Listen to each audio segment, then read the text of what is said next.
Համը 12-ն է Open Media-ի ուղիղ եթերում Renews լրատվականը մեկնարկում է իր աշխատանքը ես Անինեմ Զաքարյան, մենք աշխատում ենք հանուն Հայաստանի Հանրապետության, բարի կեսօր։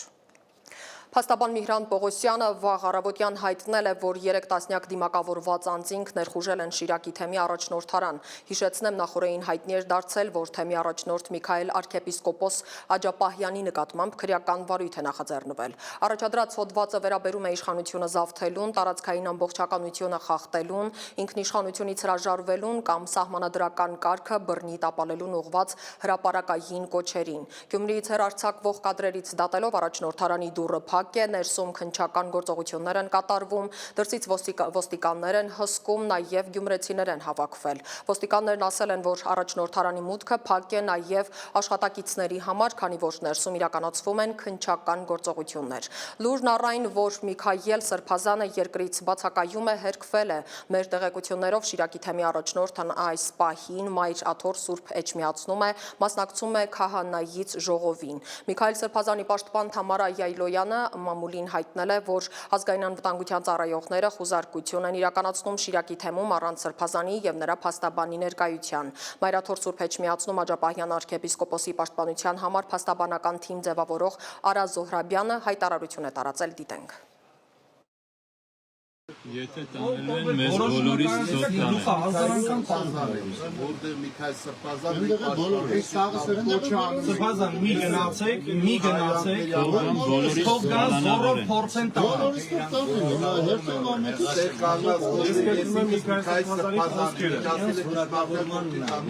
Սրբազան դուք մի գնացեք, թող փորձեն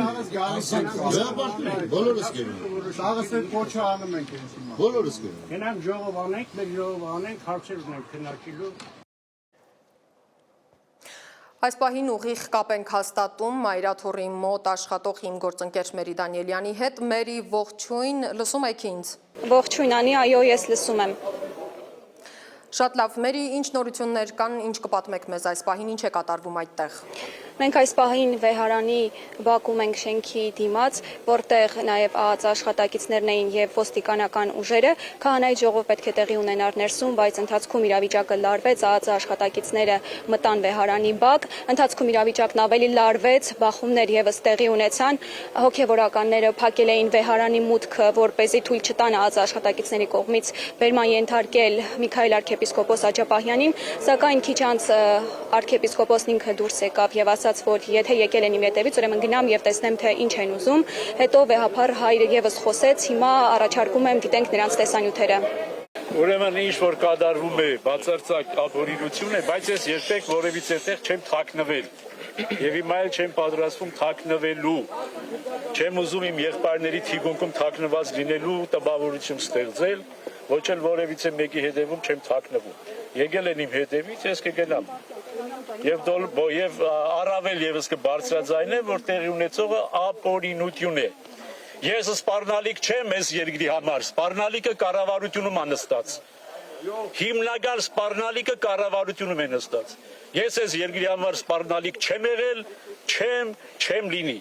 Բայց այն մարդիկ, որոնք այդ խելագարի կամքը կատարում են, եկել են, սպառնում են բռնությամբ, ես գնում եմ իրենց հետ եւ հոգեվորականները կհետևեն ինձ։ Վեհապար հայրապետ։ Այսքան բան։ Վեհապարն մաքրում։ Ուրեմն ինչ է Վեհապար հայրապետ։ Մի րոպե, ժողովուրդ, մի րոպե, գոհ։ Սիրելի եկեղեցականներ, ինչպես նախատեսված էր, այսօր մենք ունենք ժողով։ Սրբազանը հիմա գնալու է մեր փաստաբանի հետ։ Մենք գնանք Վեհարան, այնտեղ կհամախմբենք, մեր քննարկումները կունենանք եւ եզրահանգումը կանենք մեր հետագա գործողությունների համար։ Միանշանակ է, որ մենք բոլորս ամենայն ջանքի գործ ենք դնելու, որպեսզի արդարությունը գործի։ Մեր եկեղեցու, մեր եկեղեցականաց եւ մեր հոգեվորականների, մեր սրբազանների եւ երկրի բնականաբար։ Այո, այնպես որ պիտի հրավիրենք, որ գնանք Վեհարան, այնտեղ համախմբվենք եւ մեր քննարկումները մեր ժողովը իրականացնի։ Վերադառնանք ուղիղ միացմանը, Մերի, լսում եք ինձ։ Այո, Անի, լսում եմ։ Շատ լավ, ինչ կա ամփոփելու, կա որևէ բան ավելացնելու։ Անի, այս պահին իրավիճակը շարունակում է մնալ լարված, ամենայն հավանականությամբ Միքայել arczepiskopos Աջապահյանին ուղեկցում են քննչական կոմիտե, հավաքվում են նաև այստեղ քաղաքացիներ իրենց աջակցությունը հայտնելու Սրբազան հորը։ Ես ասեմ, որ լուրերի թողարկումից հետո մեր հետևորդները կարող են հետևել մեզ, որովհետև մենք ուղիղ կապով շարունակելու ենք աշխատանքը տեղում։ Շատ լավ, Մերի, շնորհակալություն, իսկ ձեզ հիշեցնեմ, որ մենք աշխատում էինք իմ գործընկեր Մերի Դանիելյանի հետ, ով այս պահին գտնվում է Մայրաթորի մոտ, շարունակենք թողարկումը։ Սամվել Կարապետյանը հերթական նամակն է հրապարակել մեկուսարանից, լսենք։ Ներկայիշխանություններին հաջողվեց հերոսներին, գեներալներին ամբողջ էլիտային դասել Սևերի շարքը։ Գործարարները հայտնվեցին Սևերի դաշտում։ Ոմանց սարքեցին կաշառակերներ, ոմանց սարքեցին հասարակության համար անպիտաններ։ Բոլոր գործարարները հայտնվեցին Սևերի դաշտում։ Ոմանց դեմ նույնիսկ հարուցվեցին հարյուրավոր անօրինական քրեական գործեր։ Սամվել Կարապետյանի փաստաբանական թիմը հայտարարություն է տարածել առ այն, որ իրենց վերաքննիչ բողոքի շուրջ իրավական ամենաթողություն է։ Նշվել է, որ իրենց բողոքը Կարապետյանի կալանավորման որոշման դեմ մակագրվել էր ամենացածր վարկանիշով դատավոր Արմեն Դանիելյանին, ինչից հետո փաստաբանական խումբը ներկայացրել էր միջնորդություն բողոքը հետ վերցնելու վերաբերյալ։ Դատախազությունն ըստ հաղորդագրության հեղինակների իր բողոքն է բերել վերաքննիչ, թեև քննիչի միջնորդությունը բավարարվել էր ամբողջությամբ։ Արմեն Դանիելյանն էլ վարույթ է ընդունել ինչպես իրենց, այնպես էլ դատախազության բողոքը։ Կարապետյանի ապօրինի կալանավորման, դրա բողոքարկման խայտառակ ընթացքի պետական մարմինների վարքագիծը ցանկացած անաչառ դիտորդի մոտ աներկբա են դարձնում քաղաքական հետապնդման առկայությունը, նշել են փաստաբանները։ Ժամը առավոտյան 4:35-ի սահմաններում ներքին գործերի նախարարության փրկարար ծառայության 911 ճգնաժամային կառավարման ազգային կենտրոն ահազանգ է ստացվել, որ Ծարավաղբյուր փողոցի թիվ 55 կոտորակ 5 շենքի փակ ավտոկայանատեղիում ծուխ է նկատվում։ Անմիջապես հրշեջ փրկարարական ջոկատներից մի քանի մարտական հաշվարկ է ժամանել։ Տարհանվել է մոտ 350 բնակիչ, ժամանել են նաև Գազպրոմ Արմենիա, Տրանսգազ եւ Երևանի գազաֆիկացման ու գազամատակարարման միավորման աշխատակիցները։ Պարզվել է, որ հրդեհը բռնկվել է ավտոկայանատեղիում, ինչի հետևանքով ամբողջությամբ հայրվել է 6 ավտոմեքենա։ Տեղում նաև աշխատել են հոգեբաններ ու բժիշկներ։ Դեպքի փաստով նյութեր են նախապատրաստվում, ըստ նախնական տեղեկությունների էլ հրդեհը կապ չունի գազի արտահոսքի հետ։ Խոշոր հրդեհ եւ պայթյուն Բաքվում աղետի էպիկենտրոնը Ջաֆար Ջաբարլիի անվան Ադրբեջան ֆիլմ կինոստուդիան է, պատճառը հրավառության նյութերի պահեստում առաջացած բռնկումը։ Հրդեհը մարելու ջանքերն այս պահին էլ դեռ շարունակվում են, դիտենք իմ գործընկեր Դիանա Կարապետյանի պատրաստած տեսանյութը։ 3 ուշ երեկոյան Ադրբեջանի մայրաքաղաք Բաքվում Յասամալի շրջանում տեղակայված Ադրբեջան ֆիլմ կինոստուդիայի տարածքում հզոր պայթյուն է գրանցվել։ Այն տեղի է ունեցել կինոնկարահանումների համար նախատեսված հրավառության պահեստում, որին անմիջապես հաջորդել է հրդեհ։ Արդյունքում մոխրակապույտի է վերածվել շուրջ 200 քառակուսի մետր մակերեսով միահարկ շինություն։ Զոհերի եւ վիրավորների մասին չի հաղորդվում։ Այնուամենայնիվ պայթյունն անարձագանք չի մնացել, հատկապես սոցցանցերում, որտեղ շատերն արդեն փորձում են միջադեպը քաղաքական կոնտեքստով բեռնել։ Թեև պաշտոնապես հայտարարվում է, որ դեպքի պատճառները քննվում են, հանրային տիրույթում արդեն սկսել է մեղավորի հստակ նշանակման գործընթաց։ Շարունակելով վերջին շրջանում նկատվող հակաիրանական հռետորաբանությունը, որոշ օգտատերեր շտապել են պնդել, թե Բաքվի պայթյունը իբր Իրանի ուղերձն էր Ադրբեջանի բանակի օրվա կապակցությամբ։ Սա նման է Իրանի կողմից իրականացված սադրանքի, կամ դրոնով են հարվածել, կամ ներսից է պայթեցվել, մեզ ուղերձ էր, բանակի օրվա առթիվ, նշված է միջադեպին նվիրված սոցցանցային մի գրառման մեջ։ Այս դիտարկումները ուղիղ կապում են պայթյունի օրը հունիսի 26-ը Ադրբեջանի զինված ուժերի բանակի օրվա հետ, փորձելով դրան վերագրել քաղաքական ենթատեքստ։ Թեև պետք է սպասել պաշտոնական քննության արդյունքներին, սակայն արդեն իսկ տեսանելի է փորձը միջադեպը վերածելու հակաիրանական քարոզչական գործիքի։ Հիշեցնենք, որ նախորդ օրերին շրջանառվում էր Չամշի Հայտի հայտարարությունը, որը կրկին Իրանի հասցեին մեղադրանքներ էր պարունակում Ադրբեջանի ուղղության հնարավոր սադրանքի մասին։ Դիանա Կարապետյան, Աննա Հարությունյան, Reopen Media։ Արտգործնախարար Շարարատ Միրզոյանին հյուրընկալելով նրա չինացի գործընկեր Վան Յին հայտարարել է, որ Չինաստանն ու Հայաստանը հին քաղաքակրթություններ են հարուստ պատմությամբ եւ խոր մշակութային հիմքերով։ Մեջբերեմ մեր կապերը սկիզբ են առել հնագույն ժամանակներից, իսկ հին մետաքսի ճանապարհը վկայում է մեր ժողովուրդների բարեկամության եւ փոխգործակցության մասին։ Անկախ միջազգային եւ տարածաշրջանային իրավիճակի փոփոխություններից մենք միշտ պահպանել ենք փոխադարձ հարգանքը, վստահությունը եւ փոխշահավետ գործակցությունը, ինչի շնորհիվ մեր հարաբերությունները կայուն զարգանում են, ասել է Վան Յին, հավելելով, որ գործակցությունը հատկապես դրական արդյունքներ տվեց, երբ երկու երկրները դարձան գործընկերներ մեկ գոտի, մեկ ճանապարհ նախաձեռնության շրջանակում։ Վան Յին ասել է, որ Չինաստանը պատրաստ է ամրապնդել բարեկամությունը, Միրզոյանն ի պատասխան շեշտել է, որ Երևանը ցանկանում է խորացնել քաղաքական երկխոսությունը, որի արդյունքը պետք է լինի ռազմավարական բնույթ ունեցող հարաբերությունները նոր մակարդակի բարձրացնելը։ Պաշտոնական այցի շրջանակներում Հայաստանի արտաքին գործերի նախարար Շարարատ Միրզոյանը հանդիպում է ունեցել Շանհայի համագործակցության կազմակերպության գլխավոր քարտուղար Նուրլան Երմեկբաևի հետ։ Դիվանագետները քննարկել են Հայաստանի եւ Շանհայի համագործակցության կազմակերպության միջև փոխգործակցության հարցեր, երկուստեք գոհունակություն հայտնելով արդեն արձանագրված արդյունքների կապակցությամբ։ Ընդգծվել է ներկայիս պայմաններում տարածաշրջանային փոխկապակցվածության ընդլայնման եւ տնտեսական կապերի ամրապնդման կարեւորությունը։ Միրզոյանն անդրադարձել է Հայաստանի կառավարության մշակած խաղաղության խաչմերուկ նախագծին։ Իրանի արտգործնախարար Աբբաս Արաղչին հայտարարել է, որ Իրանի թշնամիները ճնշում են գործադրում երկրին խաղաղ միջուկային արդյունաբերության իրավունքից զրկելու համար։ Թեհրանում Իսրայելի հարձակմանը ենթարկված ազգային հեռուստատեսության շենք այցի ժամանակ նա նշել է, որ Միացյալ Նահանգների նախագահ Դոնալդ Թրամփը հունվարից վերսկսել է առավելագույն ճնշման արշավը կիրառելով նոր պատժամիջոցներ եւ սպառնալիքներ։ Նախարարի խոսքով Իրանի դեմ ագրեսիան դատապարտվել է միջազգայինորեն, քանի որ Իրանի փաստարկները ողջամիտ են։ Նա պնդել է, որ նման հարձակումները պետք է դադարեն առանց նախապայմանների։ Ստամբուլում անցկացված բանակցությունների արդյունքում Ուկրաինան եւ Ռուսաստանը կատարել են ռազմագերիների փոխանակման 7-րդ փուլը, բոլորը բոլորի դիմաց սկզբունքով։ Ուկրաինային վերադարձել 25 տարեկանից փոքր, ծանր վիրավոր եւ հիվանդ զինծառայողներ, այդ թվում 2022-ին Մարիուպոլի բաշարման ժամանակ գերեվարվածներ, որոնցից շատերն անցկացրել են գերության մեջ ավելի քան 3 տարի։ Ազատվածներից ամենաերիտասարդը 24 տարեկան է, իսկ ամենատարեցը 62։ Ռուսաստանցի ռազմագերիներն ազատվել են տեղափոխվել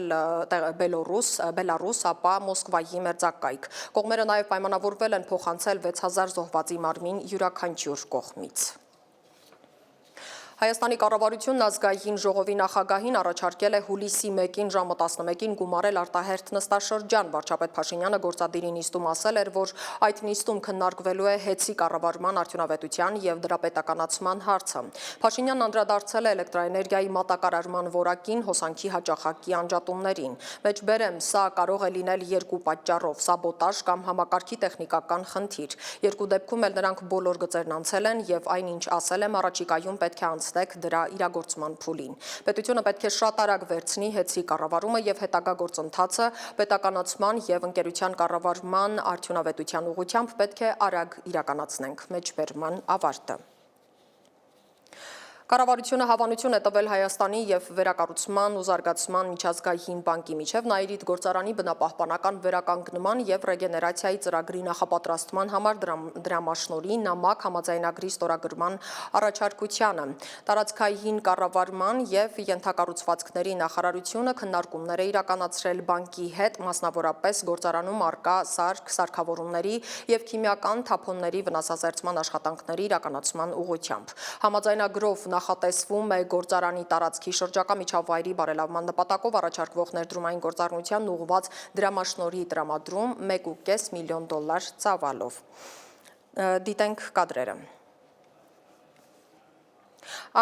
Ներողություն եմ խնդրում, ինձ ռեժիսորները հիմա հուշում են, որ այս պահին Էջմիածնից ունենք կադրեր, դիտենք դրանք։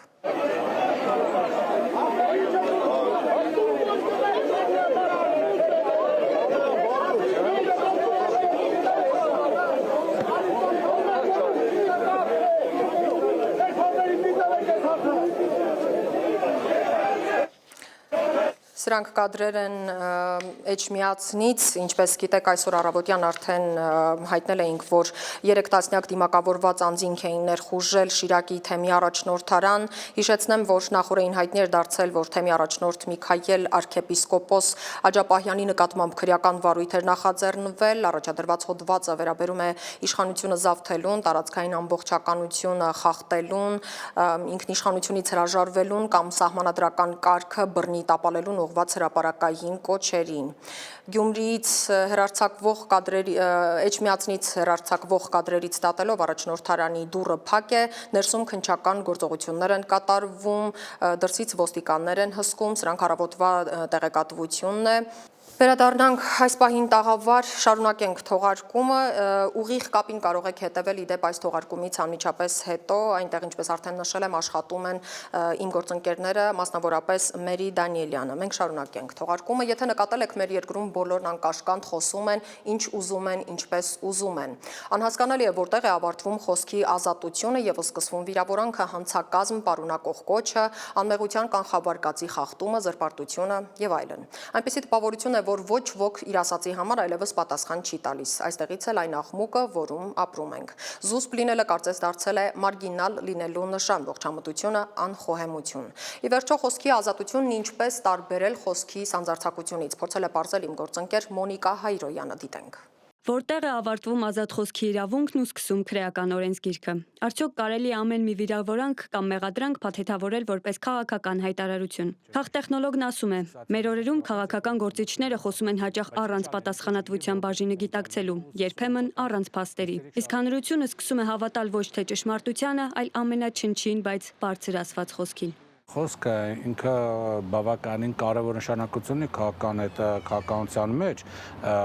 ոչ միայն խոսքը ինչպես հասցնել, նաև ինչ ասել, եւ ըստ այդմ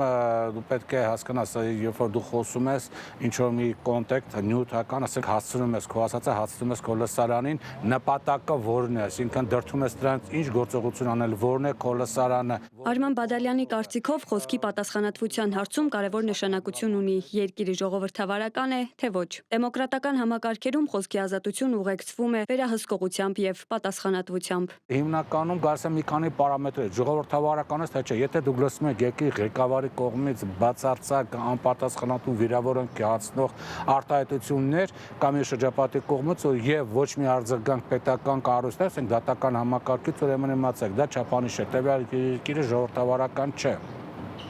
Քաղաքական կուլտուրան բավականին ցածր մակարդակի վրա է գտնվում։ Բադալյանը նաև նշում է, որ եթե հասարակությունը քաղաքական ու հանրային գործիչների ոչ պատասխանատու հայտարարություններին չի հակադարձում, դա ցույց է տալիս հասարակության քաղաքացիական գիտակցության աստիճանը։ Հասարակություն շատ բան է կախած, որտեղ եւ դատավորը, եւ լրատվական դաշտը, եւ անկախ ուրեմն այս փորձագիտական մասնագետները, որոնք պետք է գնահատեն դա վիրավորանք է, դա վիրավորանք չէ, դրանք հասարակության ներկայացուցիչներն են։ Եվրոպական դատարանն ասում է, քաղաքական գործիչների միջև հայտարարությունների դեպքում հանդուրժողականության շեմն ավելի բարձր պիտի լինի, քանի որ սեղանին դրված է հանրային շահը, ոչ թե անձնական վիրավորանքը։ Երբ դա վերածվում է զուտ անձնական պիտակումների, անձնական կյանք ներխուժումների, անձնական կյանքի կոնկրետ տվյալների մասին հրապարակում կատարելու, ել չեմ ասում իշխանական լծակները դրա համար օգտագործելու, շատ պարզ օրինակ, երբ երկրի վարչապետը սկսում է խոսալ օրինակ հոգևոր ղեկավարների անձնական կյանքի մասին եւ մի բան ընդունենք, որ ինչ որ ասում է, գոնե իրականությանը մոտ է, ակնհայտ է, որ նա օգտագործում է պետական լծակները այդ տվյալները ձեռք բերելու համար, այսինքն այն օպերատիվ աշխատակիցների աշխատանքը, որոնք պետք է հանցագործություններ բացահայտեն, զսպեն ապօրինությունները, ըստ էության վարչապետի համար դեղին մամուլի էջը լցնելու ֆունկցիա են կատարում։ Իրավաբանի խոսքով երկու ինստիտուտ կա, որոնք ենթադրում են իրավական պաշտպանության մեխանիզմ՝ զրպարտություն եւ վիրավորանք։ Եվ այս դեպքում եւս կա արդարացում, եթե այն արվել է հանրային շահից ելնելով։ Նախ մենք հասկանում ենք դրա մենք անձի ուղղված մեզ խոսքը դասակարգում ենք վիրավորանքի թե զրպարտության դաշտում։ Այդ դատական պաշտպանությունը իմ նշած թե օրենքների, թե միջազգային փաստաթղթերի հիման վրա ունեն նաև պատասխանատվությունը բացառող հանգամանքներ, որոնցից մեկը հենց իմ ասած հանրային շահի քննարկումն է։ Իրավաբանը բացատրում է, այնպես չէ, որ իրականությանը չհամապատասխանող յուրաքանչյուր հայտարարության համար կարելի է դիմել դատարան։ Այդ արտահայտությունը պետք է ունենա բացասական ընկալում կամ բացասական հետևանք անհատի համբավի եւ հեղինակության համար։ Եթե գործը հասնում է դատարան, անձը կամ պետք է ապացուցի իր հայտարարությունների իրական լինելը կամ հերքի դրանք։ Մեր օրենսգրքով մինչև 6 միլիոն դրամի փոխհատուցում կարող է պահանջել քաղաքացին զրպարտության համար։ Գումարի վերջնական չափը որոշում է դատարանը։ Մոնիկա Հայրոյան, Գևորգ Սյանոսյան, Լևոն Ոսկանյան, Reopen Media։ Կարմիր խաչի գրասենյակը սեպտեմբերից Ադրբեջանում այլևս չի գործելու, բայց այդ դեպքում ինչպես են հարազատները կապվելու հայ գերիների հետ։ Քանի դեռ մենք այստեղ ներքաղաքական բուռն զարգացումների մեջ ենք, այդ մարդիկ դեռ այնտեղ են, պատմում է Մերի Դանիելյանը։ Ադրբեջանը 2 ամսից կդադարեցնի հայ ռազմագերիների ու կալանավորների հետ անմիջականորեն հասանելիություն ունեցող միակ կառույցի Կարմիր խաչի միջազգային կոմիտեի գործունեությունն իր տարածքում։ Տեսակցություններն արգելված են։ Կոմիտեի ներկայացուցիչների հունիսյան այցից հետո Բաքվում ապօրինաբար պահվող պատանդները եւս տեղեկացրել են իրենց հարազատներին, որ այդ այցը վերջինն էր։ Գրասենյակի փակման հետևանքով հայ ռազմագերիների ճակատագիրը վերջնականապես կթողնվի ադրբեջանական իշխանությունների քմահաճույքին, մարդասիրական առաքելությունը կմնա չիրականացված։ Մենք կունենանք փաստորեն ավելի ծանր իրավիճակ, երբ որ զրկված կլինեն եւ հարազատները, որովհետև հենց միջազգային Կարմիր խաչի միջոցով է այդ հեռախոսային կապը լինում եւ նամակագրությունը։ Հայաստանի առաջին մարդու իրավունքների պաշտպանը վստահեցնում է, թե Ադրբեջանը այս գրասենյակի առկայությունը կապում էր Արցախյան հիմնախնդրի հետ եւ հիմա համարելով, որ այս հարցը հանված է օրակարգից, որոշել է դադարեցնել գործունեությունը։ Լարիսա Ալավերդյանի խոսքով խնդրի լուծման տարբերակ է միջազգային կառույցներին դիմելը։ Անհրաժեշտ է ուղղակի դիմել, ես կարծում եմ դա պետք է անի Հայաստանի կառավարությունը, բայց եթե կառավարությունը չանի, դա պետք է անեն այլ սուբյեկտները, պետք է դիմեն Եվրոպայի միության եւ Եվրոպայի խորհրդի համապատասխան ինստիտուտներին, որովհետև եւ երկուսն էլ ունեն այնպիսի հաստատություններ, որոնք զբաղվում են մարդու իրավունքներով լայն համատեքստում։ Իսկ ինչպես պետք է այսուհետև պահպանվի կապը հայ պատանդների հետ։ Իրավապաշտպան Սիրանուշ Սահակյանի խոսքով փոխարինող միջոցներ միջազգային իրավունքում գոյություն ունեն։ Հայաստանի պարագայում դա իրավունքի պատվիրակման սկզբունքն է, այսինքն այցելուների կազմակերպում միջնորդ երկրի միջոցով։ Այն պետությունը, ում քաղաքացիները գտնվում են անազատության մեջ, չունի դիվանագիտական հյուպատոսական հարաբերություններ համապատասխան երկրի հետ, կարող է դիմել որևէ չեզոք երկրի, որը հավատարմագրված է, եւ խնդրել իր անունից իրացնել այդ իրավունքը։ Նշեմ, որ եթե Ադրբեջանը խոչընդոտներ առաջացնի այս իրավունքի իրացման առնչությամբ, սա դիտարկվում է կարևորագույն խախտում։ Սա կարող է խախտել ինչպես Հայաստանի Հանրապետության սուվերեն իրավունքները, այնպես էլ հայ պատանդների միջազգային կոնվենցիաներով նախատեսված իրավունքները։ Մի շարք հասարակական կազմակերպություններ այս հարցով դիմել են արտգործնախարարություն։ Կառույցը պատասխանել է, թե հարցը գտնվում է քննարկումների փուլում։ Կարմիր խաչի Հայաստանյան գրասենյակի հաղորդակցության ծրագրերի պատասխանատու Զառա Ամատունին մեսեջրույցում եւս նշեց, որ այս առումով դեռ տեղեկություն չկա։ Այս ֆактերին դեռ մենք չենք կարող որևէ բան ասել, որտեղ մենք երկխոսության մեջ ենք իշխանությունների հետ, բայց որևէ հստակություն մենք չենք կարող հիմա տրամադրել։ Իրավապաշտպանը վստահեցնում է, որ Ադրբեջանը միջազգային մակարդակով գտնվում է որոշակի հաշվետվողականության ներքո։ Տվյալներ է ներկայացնում գերիների վերաբերյալ, բայց սա փոխարինող միջոց լինել չի կարող։ Տեղեկատվությունը տրամադրում է Ադրբեջանի իշխանությունը, ինչը կարող է կեղծված, փոփոխված լինել, իսկ Կարմիր խաչի միջազգային կոմիտեի պարագայում մենք ունենք անկախ անձինք, որոնք սեփական աչքերով դիտարկում են եւ իրենց անկողմնակալ օբյեկտիվ դիտարկումներն են ունենում խնդրի վերաբերյալ։ Հաստատված տվյալներով Ադրբեջանում առնվազն 23 հայ պատանդ կա, նրանցից 7-ն արդեն անցել է ձևական ու շինծու դատավարությունները եւ դատապարտվել։ Մերի Դանիելյան, Վարդան Պողոսյան, Reopen Media։ Եվ վերջում մի բարի լուրով ամփոփենք թողարկումը։ Միջազգային օլիմպիական կոմիտեն Եվրոպայի կրկնակի եւ աշխարհի չեմպիոն Արթուր Դավթյանին նվիրված տեսանյութ է հրապարակել։ Դիտենք։